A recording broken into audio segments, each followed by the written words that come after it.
Virgin Beauty Bitch Podcast. Inspiring women to overcome social stereotypes and share unique life experiences without fear of being defiantly different. Your hosts, Christopher and Heather. Let's talk, shall we? Heather and I believe that one of the strongest qualities that make Virgin Beauty Bitch podcast unique is our eagerness to talk about taboo or uncomfortable topics. It's a quality people say they appreciate. So today we get to the bottom of uncomfortable as we welcome functional gut health expert Melissa Hall Klepacki to Virgin Beauty Bitch. Melissa, welcome. Thank you. You got my name right. Good job. Thank you so much. That always makes me sweat. So, Melissa, your clients lovingly, and I emphasize lovingly, call you the poop whisperer.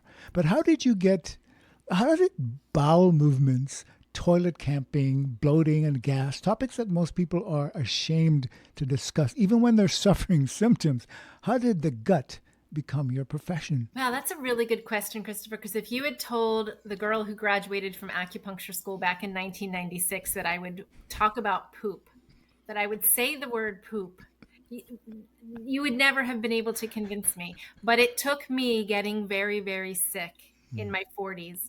I was sick with Lyme disease and co-infections complicated by parasites and mold, and was on a bunch of antibiotics, which took down my gut health, left me, I feel almost as sick with gut problems as I was sick with Lyme disease.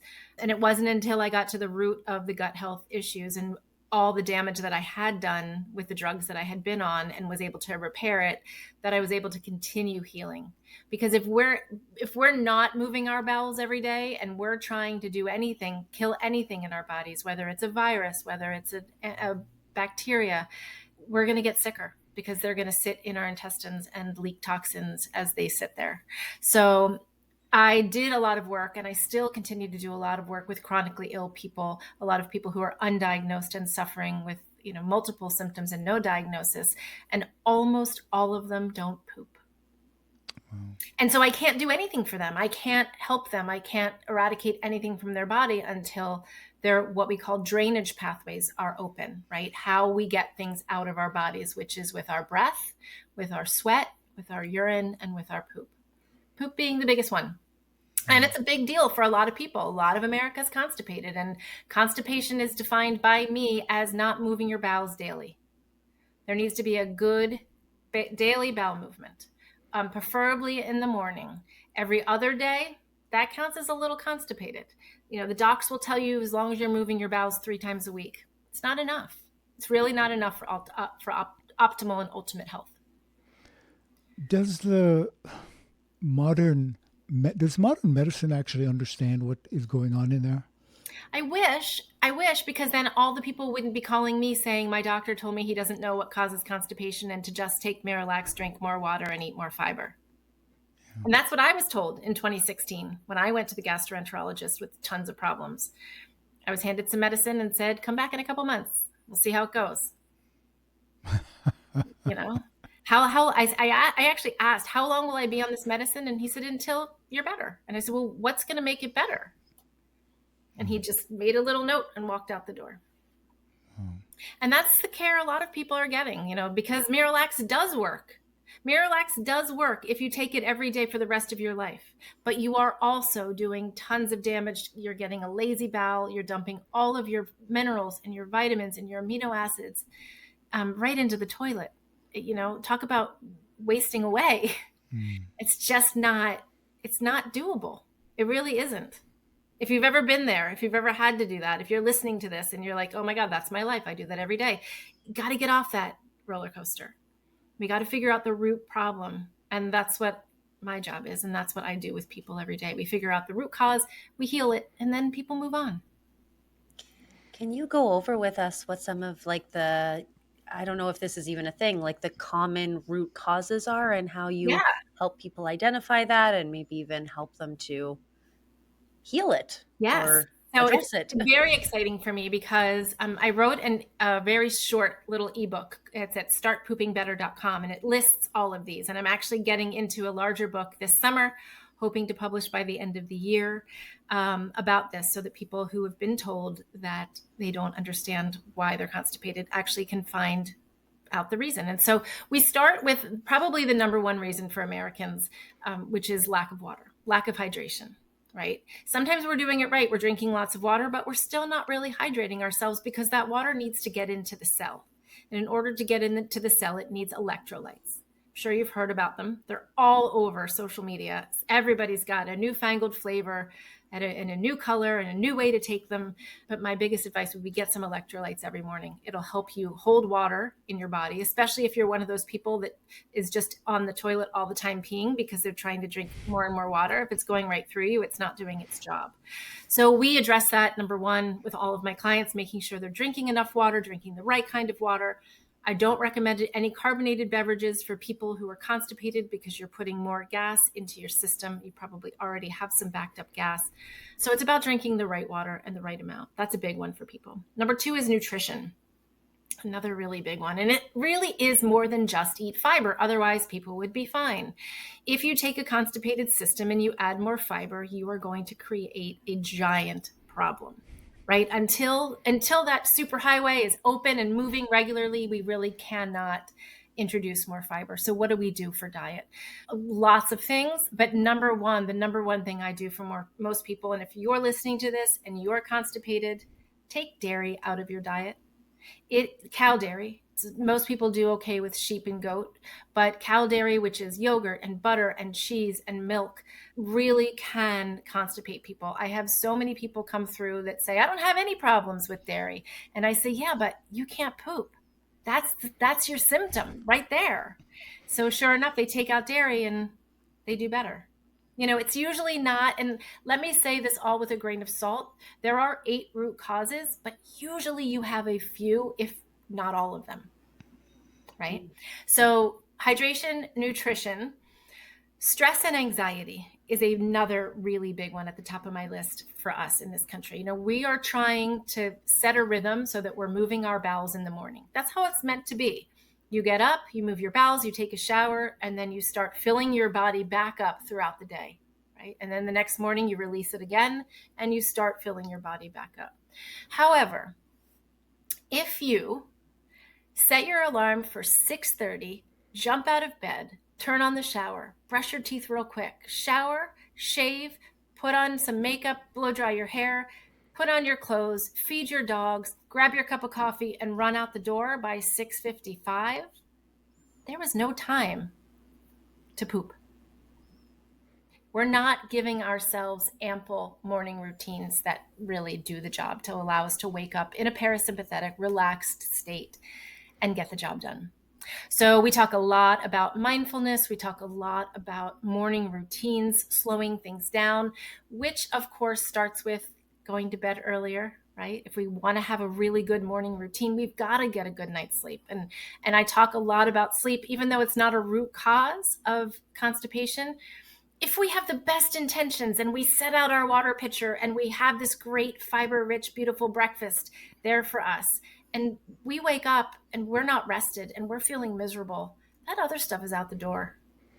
It's really hard to go for it when you're exhausted. So stress and anxiety is another big one. Kind of along the lines with that, with this, Americans and our busy ways and our poor diets and the excess alcohol is liver fatigue. Once we start getting a fatty liver or non-alcoholic fatty liver disease, the bile isn't flowing properly, and that really impacts digestion. So we take a good look at, if someone comes in with blood work, we'll look at liver enzymes, we'll talk about liver function and how they're doing, what their alcohol intake and diet looks like around that. There are beautiful herbs that can help to repair and stimulate the liver that we can also use in the beginning stages of remedying constipation. Let's see, that was 4. Mold and parasites is a big one for a lot of people. Mold is a big deal. So if you are living in a house that smells moldy, if you are concerned you have mold, I suggest you go into your bathroom right now and you lift up that back, whether that back plate on your toilet, take a look in there. If it smells funky, if it's black, you have a mold problem because mold grows where water is dormant. and water sits. And that's a great place for water to sit. The best one to check is the toilet you use the least. However, if you've got a problem there, you've got a problem in your air. And if you've got a problem in there and your air, you got a problem in your body. And mold loves to shut down everything for us. It shuts down your immune system. It shuts down you mentally. And it really does a number on your bowels. And same with parasites. Parasites that are living in your digestive tract, reminder, don't just live in the hollow tube of your intestine. That's why when you go for a colonoscopy, like I did, when I asked, did you see any worms? And he just shook his head and laughed at me. However, a few months after my colonoscopy, I passed a tapeworm on a pair of platelets. Yeah. So they don't live in the tube. They live in your tissues, but they also do affect your constipation, your bowel movements. Low mineral content is another one. I really work hard with people to replace minerals. There was a campaign in this country for a very long time, 1 a day, take your vitamins. Everybody needs a vitamin. And in fact, we were probably doing a pretty decent job at getting our vitamins if we had a well-rounded diet, but what we were missing all along has been the minerals. Our soil isn't what it used to be. Our vegetables don't contain the same content. It's very hard for us, and we are burning up minerals, especially magnesium and bowels. Magnesium, there's many forms, but it can help to relax tissues, which can help with bowel movements. Magnesium citrate in particular helps to pull water into the bowels and can help with bowel movements. If you're one of those people that has hard, dry stools and you feel like you're drinking a ton of water, maybe it's because you don't have enough minerals on board and you're not holding on to that water like we talked about with electrolytes. It goes a little bit further than that. But so we really look at minerals. And then another place that I really look that seems so basic, but when people come in on 4 and 5 medications, which most Americans over the age of 50 are on a few meds, a lot of those meds are slowing bowels down. And they never were counseled about it. So we just go over any meds that people were on, and then they go back to their doctors and they say, I'm on XYZ. I need something else because I believe it's constipating me. And sometimes that can help to make a big difference too. So that in a nutshell, those are really the root causes. And it's just about exploring all of those and coming up with new routines, right? Some new diet strategies, making sure you're getting your water. Movement comes into play as well. If we're not moving our bodies, a lot of us are sitting at desks all day. And if we're not moving our bodies, we're not moving our bowels. So a simple 10-minute walk after a meal does so much for your blood sugar, but also for your bowels and your digestion. Thank you so much. Honestly, that is so helpful. And I think that it just creates such a bigger picture of all of these elements that we can think about to improve our gut health, which is such a hot topic. I would say for the last, 3 years, it's really been skyrocketing, and just how important it is for overall health and how it can affect your brain and how all these other cells function in your body. So it really is the root cause, or the common denominator for so many other issues. I would love to hear your thoughts, because I know another element that people hear about a lot lately is around fungi and like tinctures with different types of fungi. Have you dove into that in your research, in your practice? So 2 things. Fungi, when you say fungi, I automatically think mold. Right. But you mean like mushrooms, medicinal mushrooms like reishi and lion's mane. I don't work with too many because I really am highlighting working with constipation, and there really isn't a role for those, especially because without knowing specific lab work, and I want to talk about that for a second, but you don't know if someone already has a fungal problem. And so you don't want to add fungus to an already fungal situation. Somebody could have SIBO, somebody could have Candida. I do run a lot of labs for my clients. There's a lab that I prefer out there called the GI map test. You can run it in the privacy of your own home. It's a simple stool test. FedEx delivers it and FedEx comes and picks it up, and that's it. And it gives you so many digestive health markers. It tells me how you're processing gluten, talks about your immune system, talks about your levels of inflammation. You no longer will have to guess at what probiotics you need, because it gives you a list of the hallmark probiotics that are supposed to be in our guts and the levels of them. I can tell a lot about people's diets by looking at the phyla, the bacterial phyla in their gut. And then, the whole host of the bad things that we do not want there, it picks all of those up. And so from those, we get to make a protocol to eradicate them once people start pooping better. And we can start killing things in their body, then we can rebalance their microbiome, right? So the first part is really understanding the root causes. And for a lot of people, one of the root causes is what we call dysbiosis, which is, and a lot of times it's because I'm seeing more and more, it's because people have really weak digestive capacity. They don't have strong enough acid in their stomach. So their food's not breaking down properly. So it's slowing down once it hits their intestines, not properly digested, and it's still trying to digest as it goes through their intestines, sometimes leaving them with SIBO, small intestine bacterial overgrowth, depending on what kind of organisms made it to the small intestine, but definitely, right, causing constipation when you don't have the acid to break your food down. That's a big problem. So I'm seeing more and more with clients, just very weak digestive capacity. There was a quote that is several hundred years old by a Greek physician, Hippocrates. I know it well. The father of medicine. You know that quote, right? All health begins in the gut? Yes. Yes. Yeah. Imagine that so many years ago to have known that. And I think we are, like what you said, research is coming fast and furiously about the gut. I have a whole host of books that I'm pouring through and research every day. And I listen to webinars, and they're talking about amazing things like looking at the gut microbiome of heart disease patients. They all have similarities. What about a microbiome transplant, right? We know fecal transplants are really effective for people who have something called C. diff, which is a really toxic bacteria. You can actually transplant the stool from a healthy person in a hospital setting, of course, into somebody who's sick and reverse their symptoms. Now imagine if you could replace someone's microbiome who's ailing with something hardy and strong and bring them back to life with that. That's future medicine. And that's not that far off.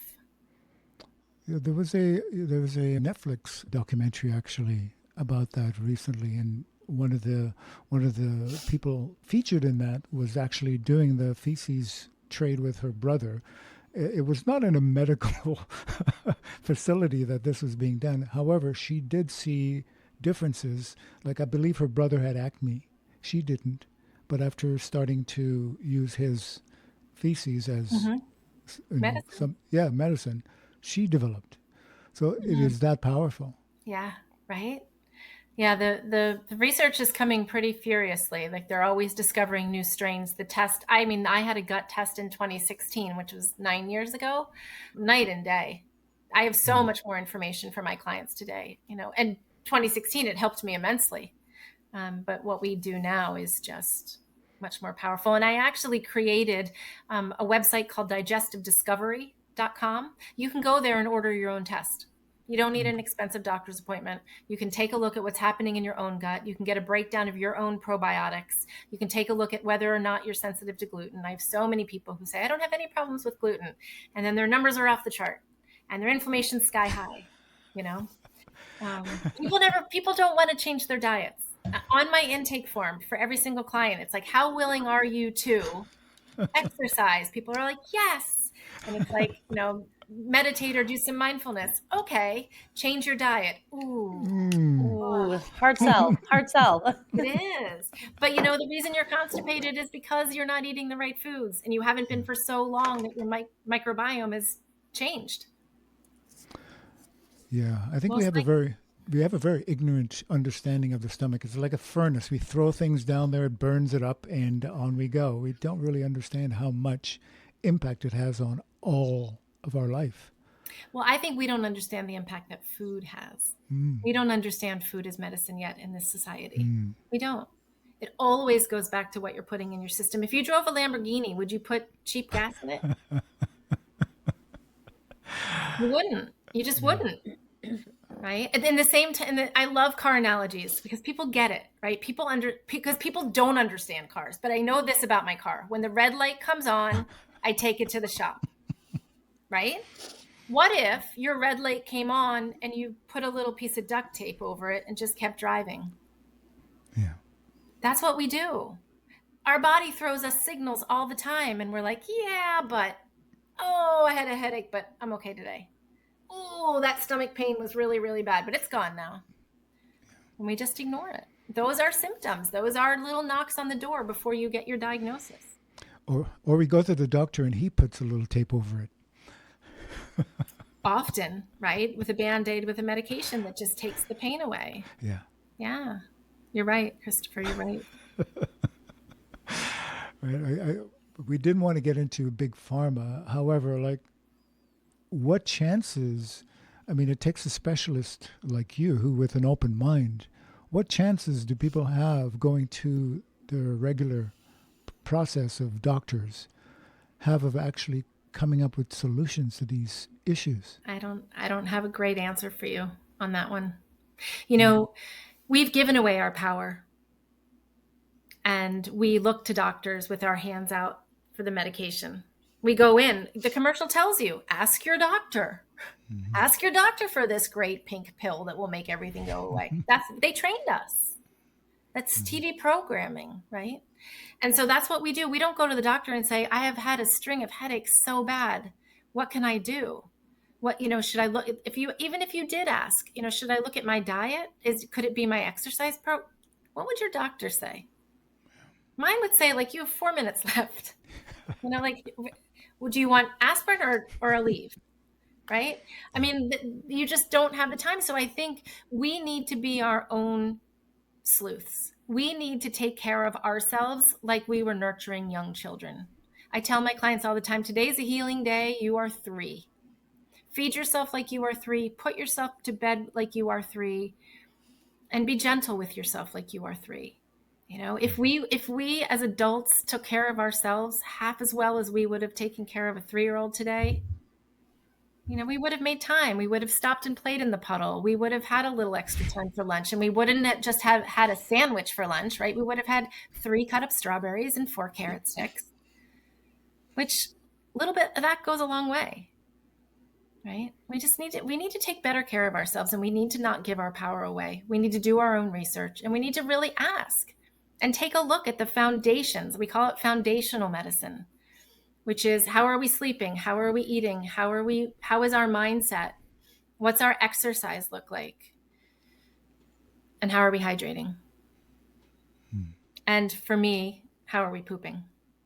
Every day. Those are the things that need to be in the forefront of our mind, because that's what's going to make our body run the best. And when our body runs great, we feel great. We can do it all. I mean, that is helpful, because sometimes I think like this big world of gut health feels overwhelming for folks. And like you said, when you're in chronic pain and we live in a world that just is all about suppressing symptoms rather than looking at root causes, sometimes it's hard to look at those things. So how you captured it there to make little adjustments in how we care for ourselves, it really goes a long way. We love to ask our guests, Melissa, if there's one of the archetypes that speaks to you in the name of the show, the virgin, the beauty, or the bitch. Yes, for sure. I'm going to choose virgin time and time again. When I think of virgin, I think of whole and pure and untouched. I think of the ways I counsel my clients to always choose a whole food. I twice this week, I had 2 different clients. One sent me a picture of a bottle of lemon juice in a glass, and the other some packets that she got, these little tiny packets of lemon juice. And they were like, how about this? And I said, how about a lemon? Like, why? Right? Like, virgin, whole food, take it back to nature, go get some sunshine, take a walk. I don't need you to join $1 million gym. You don't need a private Pilates instructor. Right? You don't need a private chef. You don't need a food service. You need whole foods. You need clean water. You need good bedtime rituals, right? So take it back, like pare it down. Simple changes, better choices is what I say. We all, as I said the other day, we all wind up at Wendy's. It happens. I have kids, right? Like, I'm in carpool. I get stuff going on. But I'll tell you, I don't choose the double cheeseburger, French fries, and Coke. I try to make the best choice that I can for myself. And I will tell you that sometimes I do have the cheeseburger. I rarely finish it, but sometimes I'll look at what I ate for the day, what I have coming up, how many calories do I really need, and am I going to burn off, and what time of day it is. And then I make a good choice for myself, and I don't beat myself up, and then I move on to the next choice. Right? But if we keep it virgin, if we keep it clean, if we always go back to nature and whole, I think we'd all be a lot better. I so love what you had to say there, because we, with our guests, like the word virgin has meant so many things to so many people. So what you had to say there really, really adds to that conversation that we have going on in our show. And I love one of the things you said, because you touched on morning routines, but for nighttime, you said like a nighttime or a bedtime ritual. Could you leave us with a little wisdom on what you find to be a healthy nighttime ritual? Yes, let's all be 3 tonight. Let's all be 3 tonight. That is my wish for us all. Bath, book, and bed. That's it. A nice hot bath, some Epsom salt, a little baking soda, 20 minutes until you start to sweat, rinse off in the shower, put something gentle on your body like a jojoba oil, something virgin like a coconut oil, right? Something clean. Put on your pajamas. Don't go to bed in what you wore during the day. It should be sacred, right? You should be setting yourself up for sleep. Close your blinds, no lights, temperature cold, 65, 66 degrees. Melatonin, I'm a huge fan of. Dr. Russell Ryder, Reiter. Thank you. He has so much wonderful information to share about the beauty of melatonin. That's my bedtime ritual every night. And then I'll read a little bit, whether it's for pleasure or something for work. But I usually don't get too far, because after that bath and coming into a cold room, it's like lights out. That's beautiful. I love that. Love that. We want people to seek you out, and you have so much knowledge and valuable information to share. So tell us, where can people find you? Well, my name is my website, Melissa Hall Klepacki, hard to spell, but if you Google it, I think it'll come up. Digestivediscovery.com is the website you can go to download your own labs, get your own labs ordered. And startpoopingbetter.com is my ebook, where you'll find those 8 root causes of constipation, along with an interesting at-home gut transit test you can do, and the recipe for my good poop vegetable soup that I love. Nice. Beautiful. Oh my goodness. Do you have a license plate, poop? No, but I really should probably consider it. That would probably be great. On a brown car, right? Right? Like just branding done. Melissa, this has been, I think when we first spoke a while back, I mentioned that this is something that I personally have been dealing with for quite a long time. So I was very excited to have this conversation with you and learn from someone with your experience, especially what you have gone through yourself and have taken yourself beyond those issues.